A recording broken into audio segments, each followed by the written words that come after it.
माझी सासूबाई आहेत ना, आपल्यासारखी बॉडी त्यांची नॉर्मल होती, फक्त त्या काय करतात जास्त एका दिवशी काम केलं की आपल्याला बॉडी पेन होतं, तर त्यांना ते नको व्हायला म्हणून त्या थेरपीला गेलं. कमरेतून तर खाली टॉवेलला बांधलं होतं, ते खालून ओढलं आणि मानेला पण असं वरती पण ओढलं, मान ओढली झटका देतात.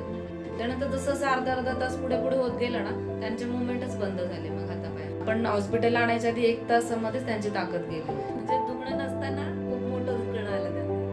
आम्ही घाबरलो जरा. आणि तुमच्याकडून पण तर की तुम्ही लवकरात लवकर डिसिजन घ्या. ऑपरेशनची गरज आहे, पटकन करायला सांगा. पॅरालिसिसचे चान्स प्रॉब्लेम. ऑपरेशन झालं, कोर्टमध्ये आणलं ना, लगेच पाय हलवले त्यांनी, लगेच स्प्लिट करायला लागले.